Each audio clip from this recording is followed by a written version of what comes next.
ఈరోజు అంశంలో ఒక ప్రత్యేకత కనిపిస్తుంది. సృష్టి దేవుని ప్రకటిస్తుందట. హల్లెలూయా. మనుషులు కాదు, మరి ప్రాణం ఉన్నటువంటి జీవరాశులు కాదు, కానీ దేవుని చేత నిర్మించబడినటువంటి సృష్టి అంతా కూడా దేవుని ప్రకటిస్తుంది. ప్రకటించింది కాదు, ప్రకటించబోతుంది కాదు, ప్రకటిస్తూనే ఉంది. అంటే ఇది నిరంతరం జరిగేటువంటి ఒక ప్రక్రియని ఇక్కడ మనం గమనించాలి. దేవుడు సృష్టి ప్రారంభించినప్పటి నుంచి ఇప్పటి వరకు కూడా ఈ సృష్టి దేవుడిని మహిమపరుస్తూనే ఉంది అని మనం గమనించాలి. ఈ సృష్టి అనేటువంటిది ఎలా ఏర్పరచబడింది అంటే దేవుని యొక్క మాట చేత సృష్టించబడింది అనేటువంటిది మనం ఆది కాండంలో మనం చూస్తాం. దేవుడు ఈ సృష్టిని ఒక ప్రణాళికతో, ఒక ఉద్దేశంతో దేవుడు ఈ సృష్టిని నిర్మించాడు. దేవుడు చేసేటువంటి ఈ సృష్టి ఒక ప్లాన్ ప్రకారం, ఒక పర్పస్ ప్రకారం దేవుడు సృష్టిస్తాడు. దేవుడు నిర్మించింది ఏది కూడా నిరర్ధకము కాదు అని మనం గమనించాలి. కొన్నిసార్లు మనం చూసుకుంటూ ఉంటాం, దేవుడు ఎందుకు ఈ విధంగా నా జీవితంలో ఇలా చేస్తా ఉన్నాడు అంటే దేవునికి ఏదో ఒక ప్రణాళిక ఉంటుంది, దేవునికి ఏదో ఒక ఉద్దేశం ఉంటుంది. కానీ మనం ఏం చేస్తున్నాం, తొందరపడిపోయి ఏంటో దేవుడు ఇలా చేశాడేంటి, అలా చేశాడేంటి అని అనుకుంటాం. కానీ దేవుడు ఎప్పుడు కూడా పొరపాటు చేసేటువంటి దేవుడు కాదు అనేటువంటి మనం గమనించాలి. దేవుడి యొక్క సృష్టిలో పంచభూతాలు ఉన్నాయి.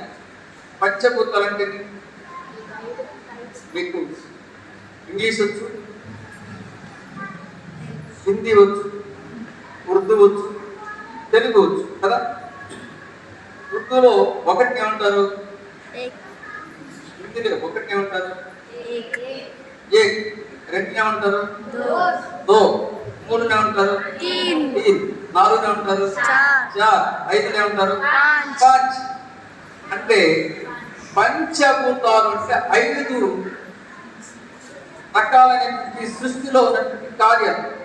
ఆ 5 కార్యాలు ఏంటంటే, ఒకటి నింగి. నింగి అంటే ఆకాశం. 2 నేల. 3 గాలి. 4 నీరు. 5 నిప్పు. ఇవన్నీ ఇప్పుడు ఏమంటారంటే పంచభూతాలు అంటారు. ఈ ఎక్కడికి వెళ్ళినా సరే ఈ 5 ఉంటాయి. నేల ఉంటుంది, ఆకాశం ఉంటుంది, గాలి ఉంటుంది, నీరు ఉంటుంది, నిప్పు. ఎక్కడ లేని ప్రదేశం ఎక్కడ ఉండదు.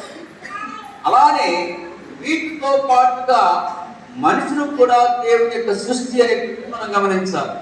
ఈ 5 పంచభూతాలని ఎందుకు దేవుడు సృష్టించాడంటే మానవుని యొక్క వినియోగం కొరకు, మానవుని యొక్క అవసరం కొరకు దేవుడు సృష్టించాడు.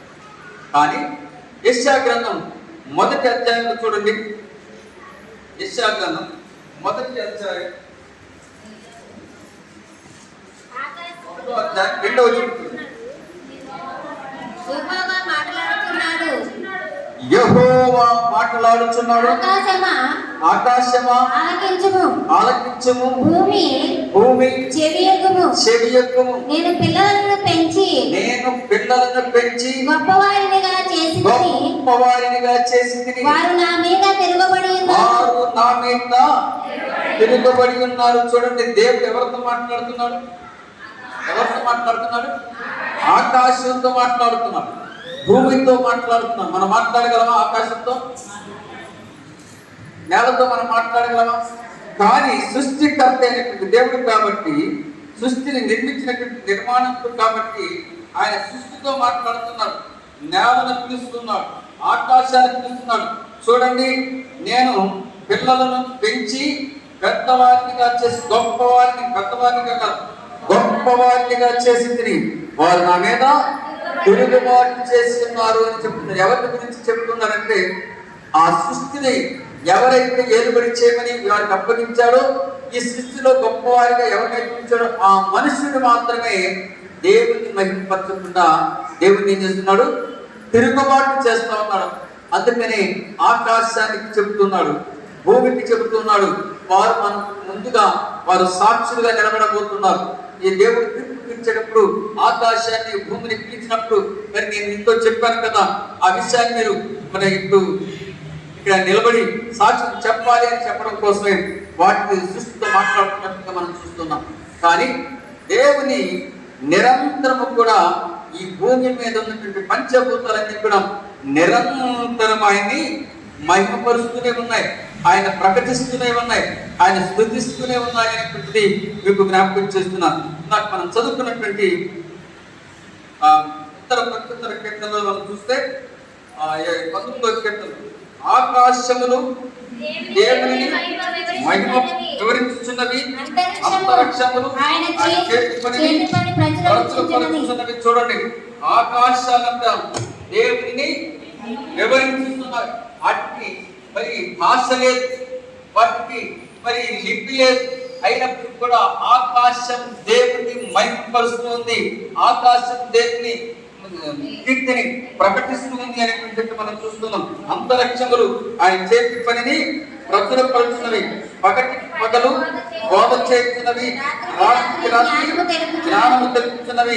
భాష లేదు, మాట లేదు, స్వరము వినబడదు. అయినప్పటికీ కూడా దేవుని సృష్టి దేవునికి లోబడి దేవుని ఏం చేస్తుంది, ప్రకటిస్తూ ఉంది, దేవుణ్ణి మహిమపరుస్తూ ఉంది అనేటువంటి జ్ఞాపకం చేస్తున్నాను. అసలు ప్రకటించడం దేనికి ప్రకటిస్తారంటే, ప్రకటన చేయడం అంటే ఒక విషయాన్ని తెలియజేయడం, అంటే దేవుని యొక్క సృష్టి యొక్క విశిష్టత తెలియజేయడమే దేవుణ్ణి మహిమపరచడం.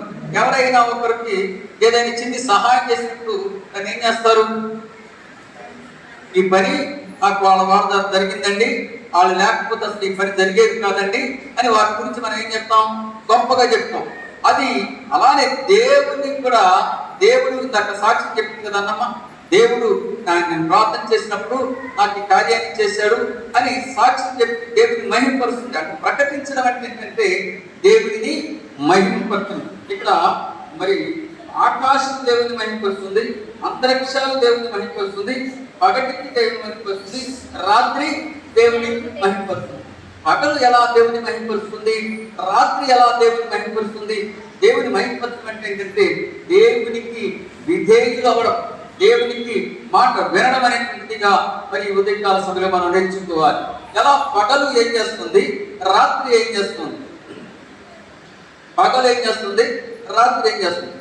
దేవుడు ఒక క్రమాన్ని పెట్టాడు, ఫలాని గంటలో మీరు రాత్రి రావాలి, ఫలాని జాము మీరు వెలుగులు రావాలి అని చెప్పినప్పుడు ఆ రెండు అప్పటి నుంచి ఇప్పటి వరకు కూడా క్రమం తప్పకుండా దేవుని మాటకు విధేయులై దేవుని యొక్క మరి ఆజ్ఞకు శిరసా వహించి సృష్టి ఆరంభం నుంచి ఇప్పటికి కూడా అదే క్రమాన్ని అనుసరిస్తూ ఉన్నాయి.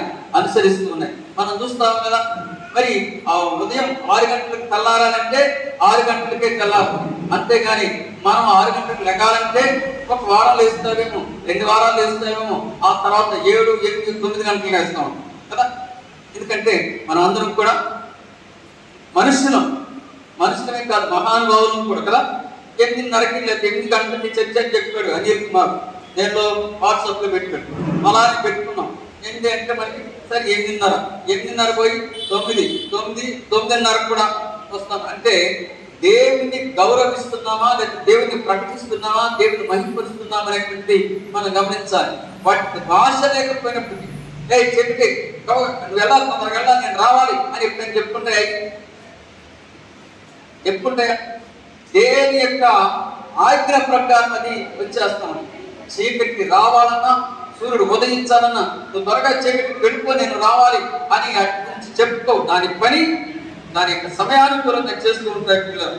అందుకని వాటి భాష లేదు, మాటలు లేవు, వాటి స్వరం వినబడదు, వాటి పనులు భూమి అంతా వ్యాపించి ఉన్నది అని చెప్తుంది.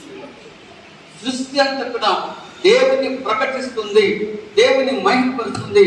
కానీ నేను గొప్పవారిగా చేసినటువంటి మనుషులు మాత్రం ఏం చేస్తున్నారో నా మీద తిరుగుబాటు చేస్తున్నారు. చూడండి, ఇంకొక మాట కూడా అక్కడ ఏమంటే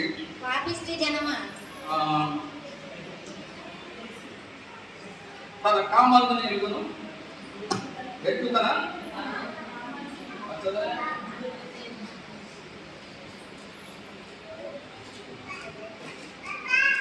మూడవ ఎత్తు తన కామాలను ఎరుగును గాడిద తన సొంత వాని దొడ్డి తెలుసుకొనును. ఇశ్రాయేలులకు తెలివి లేదు, నా జనులు యోచింపరు. చూడండి, ఎద్దు తన కామందు నెరుగును. ఎద్దు తన యొక్క కామందు, తన యొక్క యజమాని ఎవరో ఆ ఎద్దుకు తెలిసిపోతుంది. అలానే గాడిద సొంత దాని దొడ్డి ఏంటో తెలుసు, దాని యొక్క దొడ్డికి అదెరిగిపోతుంది, తన యజమాని దగ్గరికి అదెరిగిపోతుంది. పశువులు దేవుని సృష్టిలో ఉన్నటువంటి నోరు లేనటువంటి, భాష లేనటువంటి, మాట లేనటువంటి జంతువులు దేవుని యొక్క క్రమాన్ని అనుసరించి వాటి యొక్క విధులు నిర్వర్తిస్తున్నాయి. కానీ నేను పెంచి గొప్పవారిగా చేసినటువంటి నా ప్రజలు నా మీద ఏం చేస్తున్నారంటే తిరుగుబాటు చేస్తూ ఉన్నారనేటువంటి ఇక్కడ మనం చూస్తున్నాం. పిల్లలు, సృష్టి ఈ దినం యొక్క అంశాలు మనం చూసినప్పుడు మనం చూస్తే అక్కడ ఏమైనా రాయబడిందంటే దేవుని మహిమను ప్రకటిస్తాం. దేవుడు ఏది చెప్తే అది ఇప్పటి వరకు కూడా దేవుని యొక్క సృష్టి చేస్తుంది అనేటువంటి ఇక్కడ మనం చూస్తాం. 148వ కీర్తనలో కూడా ఈ సృష్టిని గురించి, ఈ ప్రకృతిని గురించి చాలా చక్కటి మాటలు మనం చూస్తాం. 148వ కీర్తన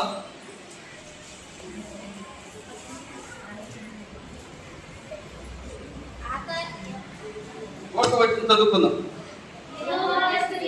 యెహోవాను స్తుతించుడి, ఆకాశవాసులారా యెహోవాను స్తుతించుడి, ఉన్నత స్థలముల నివాసులారా ఆయనను స్తుతించుడి. ఎప్పుడు వచ్చిన చదవమా? సూర్యచంద్రులారా ఆయనను స్తుతించుడి, కాంతిగల నక్షత్రములారా మీరందరూ ఆయనను స్తుతించుడి. పరమాకాశములారా, ఆకాశంపై జలములారా ఆయనను స్తుతించుడి. చాలు. చూడండి, దేవుని మాట చేత నిర్మించబడినటువంటి సృష్టి ఎంత గొప్పగా దేవుని యొక్క మాటకు శిరసావహిస్తున్నాయో మనం చూడండి. సూర్య చంద్రులు ఆయన స్తుతిస్తూ ఉన్నాయి. స్తుతించడం అంటే ఏంటి? చేతులు జోడించి పాటలు పాడుకుంటూ వందనాలు చేయడం కాదు. దేవుని స్తుతించడం అంటే దేవుని మాటలకు విని ఆ మాటలను బట్టి ఆయన మహిమపరచడమే దేవుని స్తుతించడం. దేవుని యొక్క మాటను విని దానిని అంగీకరించడమే దేవుని స్తుతించడం. దేవుని మాట ప్రకారం జీవించడమే దేవునికి మహిమకరమైన విషయంగా ఉదయకాల సమయంలో మనం జ్ఞాపకం చేసుకోవాలి. సూర్య చంద్రులారా ఆయన స్తుతించుడి, కాంతిగల నక్షత్రములారా మీరందరూ ఆయనను స్తుతించుడి. నిజంగా చూస్తే అవి దేవుడు ఒక మాట చెప్పి వాటి కొన్ని నియమాలు పెట్టినప్పుడు అప్పటి నుంచి ఇప్పటి వరకు కూడా సూర్య చంద్రులు క్రమం తప్పకుండా ఇవాళ నేను కాదులే నువ్వే ఉండు అని ఎప్పుడు వాటి వంతులు వేసుకోలేదు. వాటి మీద ఒకదాని మీద ఒకటి వంతన చేసుకోలేదు. కానీ వాటి విధుల ప్రకారం అప్పటి నుంచి ఇప్పటి వరకు అవి విధులు నిర్వర్తిస్తూనే ఉన్నాయని మనం గమనించాలి. కాంతిగల నక్షత్రములారా మీరందరూ ఆయన స్తుతించండి. అప్ప రోజు నువ్వేనా సూర్యుడా, మేము కూడా పగలు వస్తాం ఒకసారి అని చుక్కలు ఎప్పుడైనా పగలు వస్తాయా? వస్తే ఏమవుతుంది? అప్ప రోజు నువ్వేనా చీకటి, మేము అసలు నువ్వు వద్దు అని చీకటి నేను రాత్రి పగలు నేనే ఉంటాను అందని చీకటి ఉందనుకోండి, ఏమవుతుంది? భలే ఉంది కదా. సూర్యుడు గాని చంద్రుడు గాని తన యొక్క విధులను విస్మరిస్తే మన సృష్టి, మన యొక్క జీవన విధానం అంతా కూడా తారుమారైపోతుంది. ఏమవుతుందండి? చీకటి మేము లైట్ వేసుకుంటాం. మా దగ్గర ఛార్జింగ్ లైట్ కూడా ఉంది. కరెంట్ పోయినా సరే మా ఇంటి దగ్గర ఛార్జింగ్ కదా సోలార్ లైట్ పెట్టుకుంటాం. ఎన్ని రోజులు పెడతాం? ఒక్క రోజు ఒక 5 నిమిషాలు కరెంట్ ఇప్పుడు బొమ్మండి, 5 నిమిషాలు కరెంట్ బొమ్మండి, ఇప్పుడు ఇస్సు అనుకుంటూ తెచ్చిపోతాం. అలా ఒక రోజంతా సూర్యుడు రాకపోతే మన పరిస్థితి ఎలా ఉంటుందో ఒక్కసారి ఊహించుకుని కళ్ళు మూసుకుని అబ్బా అని ఊహించుకుని. అలానే ఒక రోజు అసలు చీకటే పడకపోతే రోజంతా మన 6 చీకటి పట్టలేదు, ఇంకా 7 చీకటి పట్టలేదు, 8 చీకటి పట్టలేదు. అంత కూడా తారుమారైపోయి మన యొక్క ఆరోగ్య పరిస్థితులన్నీ కూడా తిక్కమైపోతుంది. కొన్నిసార్లు సరిగ్గా నిద్రపోకపోతేనే తెల్లారంతా ఏమైపోతుంది, మన శరీరం అంతా కూడా ఆ అనారోగ్యంగా నిండిపోతుంది. ఎందుకంటే శరీరంలో ఏ సమయంలో జరగాల్సిన పనులు అలా జరగకపోతే ఏమవుతుందంటే శరీరంలో ఉన్న హార్మోన్స్ కానీ శరీరంలో ఉన్న జీవన ప్రక్రియలన్నీ కూడా అస్తవ్యస్తం అయిపోయి అనారోగ్యం పాలు కావాల్సి వస్తుంది. అందుకని ఇక్కడ సూర్య చంద్రులు వాటి యొక్క విధులు ఎప్పుడు కూడా విస్మరించలేదు. ఒకళ్ళు విస్మరిస్తే తారుమారైంది. ఇంకొక మాట ఇక్కడ చూస్తాను చూడండి, ఆయన సముద్రములకు మేడను కట్టలేని ఆలోచించదండి. ఆయన వాటిని నిత్య స్థాయిగా స్థిరపరిచి ఉన్నాడు. ఆయన వాటికి కట్టడ నియమించను, ఏది దానిని అతిక్రమించను. మీరు ఎప్పుడైనా సముద్రాన్ని చూసారా? సముద్రం చూసినట్టే సముద్రం ఎలా ఉంటుంది? గుంటంగా ఉంటుందా, లావుగా ఉంటుంది? పలకలు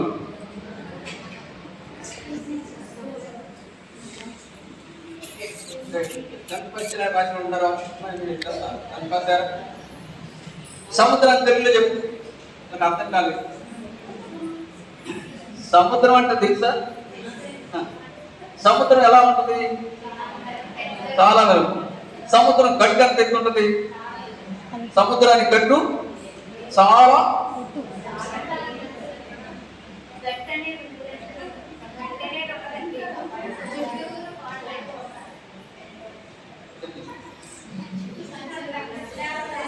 విశాలంగా.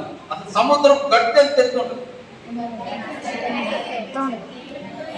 చెప్పండి అమ్మా? కరెక్ట్గా నేను చెప్పేది. నేను అడిగిన ఒక ప్రశ్న, నేను కొట్టు దగ్గరికి వెళ్ళా, నేను సబ్బు అడిగితే సబ్బు ఇట్లా అదే సబ్బు లేదు. ఏం కావాలంటే సబ్బు కావాలి. కాదు సార్ ఇంకేమో కావాలా? ఇంకేమో సబ్బు లేదండి. అంటే నేను అంటే ఏంటంటే సముద్రం గట్టి అంత ఎత్తు ఉంటుంది. సముద్రానికి గట్టు ఉండదు. సముద్రానికి గట్టు ఉండదు. సముద్రానికి ఒడ్డు ఉంటుంది. ఆ ఒడ్డు దాటి నువ్వు రావద్దు అని దేవుడు చెప్పాడు. దానికి ఏం చేశాడు? ఆయన దానికి కట్టడి నియమించును, అది అతిక్రమించు. ఒకవేళ ఆ ఒడ్డు దాటి సముద్రం బయటకు వస్తే మరో అవనగడ్డ అవ్వాల్సింది. ఆ ఉప్పునొచ్చి ఆ సముద్రం అంతా అలలు ఉప్పొంగితే అవనగడ్డ అంతా కూడా మొత్తం శవాల దెబ్బగా మారిపోయింది. దేవుని మాటలు అతిక్రమిస్తే మానవ జీవితాలు కూడా అంతే అడ్రస్ లేనటువంటి పరిస్థితులు మారిపోయింది. అందుకనే సృష్టి దేవుని మాటకు విధేయత చూపిస్తుంది, దేవుని మాటను లోబడుతూ ఉంది. కానీ సృష్టిని ఏలుబడి చేసేటువంటి, సృష్టిలో అతి జ్ఞానము కలిగినటువంటి మానవుడు మాత్రం దేవుని మాటను వ్యతిరేకిస్తున్నాడు, ధిక్కరిస్తున్నాడు, అవిధేయుడుగా ఉంటున్నాడు. అందుకని అలాంటి పరిస్థితుల్లో నుంచి నువ్వు ఈరోజు సృష్టిని చూసి కొన్ని విషయాలు నేర్చుకోవాలి. సృష్టిని చూసి కొన్ని విషయాలు నేర్చుకోవాల్సిన అవసరం ఎంతైనా ఉంది అని ఇక్కడ దేవుని యొక్క మాట. భూమి మీద ఉన్నటువంటి 148వ కీర్తన. భూమి మీద ఉన్న మకరములారా, అగాధ జలములారా యెహోవాను స్తుతించుడి. అగ్ని వడగండ్లారా, ఆవిరి ఆయన ఆజ్ఞను నెరవేర్చు తుఫాను. ఇవన్నీ కూడా సృష్టిలో ఉన్నటువంటి భాగాలు. ఇందాక మనం చదువుకున్నటువంటి 3వ తర్వాత చూస్తే పరమాకాశములారా, ఆకాశంపై ఉన్న జలములారా ఆయనను స్తుతించుడు. ఆకాశము పైన జలములారా ఆయనను స్తుతించుడు. ఆకాశం పైన కూడా నీళ్లు ఉంటాయా? ఆకాశం పైన కూడా నీళ్లు ఉంటాయా? చెప్తూ అవుతాం, చెప్పకపోతే మెలకుండా పోవాలా మనకి. అందుకని మీరు మెలకున్నాను. ఏమో ఆకాశం పైన కూడా జలరాశులు ఉన్నాయి. ఆ జలరాశులు ఎప్పుడు క్రిందకి పంపాలో అప్పుడే పంపిస్తాడు దేవుడు. ఎంత అవసరమో అంతే పంపిస్తాడు. అంతకంటే ఎక్కువ పంపిస్తే ఏమవుతాయంటే భూమి అంతా కూడా నిర్మానుష్యంగా మారిపోతుంది. ఆకాశాన్ని ఆ జలములన్నీ కూడా అక్కడ పెట్టినప్పుడు అవన్నీ కూడా అక్కడే ఉంటున్నాయి. అబ్బో మేము ఉండలేమండి, చాలా అవుతుంది, మాకు గుంజుకొస్తున్నాయి అని ఒక్కసారి కింద పడిపోయాను అనుకోండి, జలమంతా కూడా ఆకాశంలో ఉన్నట్టు భూమి నీరంతా కూడా కింద పడిపోతే భూమి అంతా కూడా నీటి చెంత నింపబడి అసలు నీ సమస్తం తుడిచివేయబడుతుంది కదా. కానీ ఆ జలములన్నీ కూడా దేవుని యొక్క మాటకు లోబడి అలానే ఉంటున్నాయి. ఉన్నటువంటి వడగళ్ళు గాని, హిమం మంచు గాని, ఆవిరి గాని ఆయన ఆజ్ఞను నెరవేర్చు తుఫాను, పర్వతములారా, సమస్తమైన గుట్టలారా, పర్వతములారా, సమస్తమైన దేవదారు వృక్షములారా, మృగములారా, పశువులారా, నేలను ప్రాకు జీవులారా, రెక్కలతో ఎగురు పక్షులారా, భూరాజులారా, సమస్త ప్రజలారా, భూమి మీద ఉన్న అధిపతులారా, సమస్త న్యాయాధిపతులారా, యెహోవాను స్తుతించుడి. యవనులు, కన్యలు, వృద్ధులు, యెహోవా నామమును స్తుతించుదురు. అది సృష్టి చేస్తుందని దానికి పని పాట. మాకంటే ఎన్ని పాటలు ఎన్ని పనులు, మేము అన్ని చేసుకొని రావాలంటే కొద్దిగా లేటు దాకుండా ఎట్లుంటుంది మనుషుకున్న. కానీ సృష్టిలో ఉన్నటువంటి ప్రతి జీవరాశి, ప్రతి అణువు కూడా దేవుని మాటకు లోబడి శిరసావహించి దేవుని మాటను గౌరవిస్తూ ఉన్నాయి, దేవుని మహిమపరుస్తూ ఉన్నాయి, దేవుని స్తుతిస్తున్నాయి అనేటువంటిది ఈ ఉదయకాల సమయంలో మేము జ్ఞాపకం చేస్తున్నాను. దేవునిలో సృష్టిలో ఉన్నటువంటి సమస్తము ఆయన యొక్క మాటకు విధేయులు అవుతున్నాయి అనేటువంటిది మేము జ్ఞాపకం చేస్తున్నాం. కాకులు మనందరికీ తెలుసు. కాకి చిన్ని ఆహారం కనపడితే కన్ను మూసి కన్ను తెరిచే లోపు దాన్ని ఏం చేస్తుంది, నోటు కరుచుకొని వెళ్ళిపోతుంది. అలాంటి కాకి కూడా ఆహారాన్ని చూసుకొని నిగ్రహించుకొని దేవుని మాటకు లోబడింది అనేటువంటి మనం జ్ఞాపకం చేసుకోవాలి. ఏలియా ఎక్కడున్నాడు? అరణ్యములో ఉన్నాడు. ఏలియా కెరీతు వాగు దగ్గర ఉన్నప్పుడు, ఏ కాకి వెళ్ళి ఏలియాకు రొట్టె మాంసం తీసుకెళ్ళు అని అనగానే అప్ప పంటకి వాడనుకొని రొట్టెసుకోలేదు. ఆ గుట్టల మింగుకుంటానే ఆ రొట్టెను ఆ మాంసం ముక్కను నోట కరుచుకొని దేవుడు ఎవరికైతే ఇవ్వమన్నాడో, దేవుడు ఎక్కడికైతే తీసుకెళ్ళమన్నాడో అక్కడికి తీసుకెళ్ళి ఏలియా చేతిలో పెట్టింది. హల్లెలూయా. కానీ నేను పిల్లలను పెంచి పెద్దవారినిగా చేసి తిని, కానీ వారు నా మీద ఏం చేశారు? తిరుగుబాటు చేస్తున్నారు. నాకు లోబడటం లేదు. నేను చెప్పిన మాటకు విధేయులు కావటం లేదు. నేను చెప్పిన మాటలన్నింటినీ కూడా విడిచిపెడుతూ ఉన్నారు. కాబట్టి సృష్టిని చూసి జనాలను నేర్చుకోవాలి. సృష్టిలో ఉన్నటువంటి కాకోలాలు దేవుని మాటకు లోబడ్డాయి. సృష్టిలో ఉన్నటువంటి కాకి దేవుని గౌరవించింది అనేటువంటి ఉదయకాల సమయంలో మేము జ్ఞాపకం చేసుకున్నాం. వారం 10 రోజులు సింహానికి ఆహారం లేకుండా బోనులో ఉంచి, అలాంటి సింహానికి ఒక ఎర్రగా ఉన్నటువంటి ఒక మాంసంతో కూడినటువంటి మనిషి దేహాన్ని సింహం ముందు ఉంచితే సింహం ఏం చేస్తుంది? 10 రోజుల నుంచి కట్టికి ఆకలితో ఉన్నటువంటి సింహానికి ముందు ఆహారంగా ఉంటే ఆ మనిషిని సింహం ఏం చేయాలి? ఒక్క క్షణంలో చీల్చి చెండాడి ఏ కండ ఆ కండ పింపి తినేయాలి. కానీ దేవుడు ఒక మాట చెప్పాడు. దానియేలుని సింహపు బోనులో వేస్తున్నప్పుడు, సింహపు నోరును మూస్తున్నప్పుడు సింహం ఏం చేసింది? దానియేలు ముందు మోకరించింది. హల్లెలూయా. ఎంత విచిత్రమో చూడండి. అంతకు ముందు వరకు వారం రోజుల వరకు పచ్చి మంచినీళ్ళు కూడా ముట్టుకున్నటువంటి సింహం దాని ముందు ఆహారం ఉంటే మరుక్షణమే దాన్ని మింగాలి. కానీ మౌనంగా దానియేలు ముందు ప్రణమిల్లింది అంటే దేవుని మాటకు లోబడింది, దేవుని మహిమపరిచింది అనేటువంటిది మనం గమనించాలి. ఈ సృష్టి దేవుని యొక్క మాటకు లోబడుతుంది, దేవుని మహిమపరుస్తుంది, దేవుని స్తుతిస్తుంది అనేటువంటిది మేము జ్ఞాపకం చేస్తాం. యెహోవా జీవితాన్ని మనం ఒకసారి చూస్తే, నినివే పట్టణాన్ని నేను నాశనం చేయబోతున్నాను, ఆ విషయాన్ని వెళ్ళి నినివే పట్టణ వాసులకు తెప్పును అన్నప్పుడు నోవాహు తార్షీషు వాడకి వెళ్ళాడు. నినివే పట్టణానికి వెళ్ళకుండా భయపడ్డాడు. దేవుని మాటకు లోబడకుండా దేవుని మాటను ధిక్కరించి వెళ్ళవలసినటువంటి నినివే పట్టణానికి బదులుగా తార్షీషుకు వెళ్ళాడు. తార్షీషుకు వెళుతున్నటువంటి ఓడలో ప్రయాణం చేస్తున్నప్పుడు ఓడలో భయంకరమైనటువంటి పెను తుఫాను రేగింది. ఎందుకు పెను తుఫాను రేగింది అని ప్రజలందరూ కూడా పునరాలోచన చేస్తున్నారు. అందరు గూగుల్ తెరిచారు, సెల్ ఫోన్ తెరిచారు. ఈ వారంలో తుఫాన్లు ఉన్నాయా, ఈ వారంలో వర్షాలు ఉన్నాయా, ఈ వారంలో గాలి దుమ్ములు ఉన్నాయని చూస్తా ఉంటే ఏదీ లేదు. మరి ఎందుకు ఇప్పుడు ఈ పెను తుఫాను వచ్చింది అని పునరాలోచన చేస్తున్నప్పుడు ఆ వాడ యజమాని వచ్చి అందరికి చెప్పాడు, మీ దేవుళ్ళను ప్రార్థన చేయండి, ఎందుకంటే మనం ప్రమాదంలో ఉన్నాం. ఈ క్షణమో మరు క్షణమో ఈ ఓడ మునిగిపోతుంది, అందరూ చనిపోబోతున్నాం. కాబట్టి మీ దేవుళ్ళు ఎవరైనా మహిమ కలిగిన వారు ఉన్నారేమో ప్రార్థన చేయండి అని చెప్పినప్పుడు ఎవరికి వాళ్ళు ప్రార్థన చేస్తుంటే ఆ ఓడలో ఉన్నటువంటి ప్రతి పిల్ల మొదలుకొని పెద్దవాళ్ళ వరకు ప్రార్థన చేస్తుంటే ఒక్కడు మాత్రం వాడ అడుగు బాటుకు వెళ్ళి గాఢంగా నిద్రపోతున్నాడు. అందరూ ప్రార్థన చేస్తున్నారు, అందరూ గోల పెడుతున్నారు. ఈ మనిషి మాత్రం ఏం చేస్తున్నాడంటే గుర్రు పెట్టి నిద్రపోతున్నాడు. అనుమానం వచ్చింది, ఇంతమంది ఇంత ఆందోళన ఉంటే వీడేంటి ఇంత ప్రశాంతంగా ఉన్నాడు, అసలు వీడేంటి నాకు పట్టినట్టున్నాడని అసలు వెళ్ళాడు. అంతేంటో చూద్దామని అందరు వెళ్ళాడు. వెళ్ళి అబ్బాయి ఇదే ఊరు అని అడిగాడు. ఏంటి నువ్వు ఎక్కడికి వెళ్తున్నావు అని చెప్పాడు.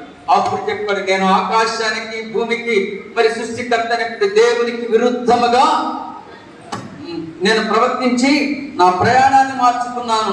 నన్ను బట్టే ఈ ప్రకృతి విలయం, నన్ను బట్టే ఈ తుఫాను అని చెప్పినప్పుడు వాళ్ళందరికీ కూడా కోపోద్రేకులై కొట్టేద్దామా మరి చంపేద్దాం అనుకున్నారు. కానీ మరి అందరూ ఆలోచన చేసుకున్న తర్వాత ఎందుకు నువ్వేంటంటే నా సృష్టికర్త దేవుని మాటను నేను లోబడలేదు, ధిక్కరించాను, నన్ను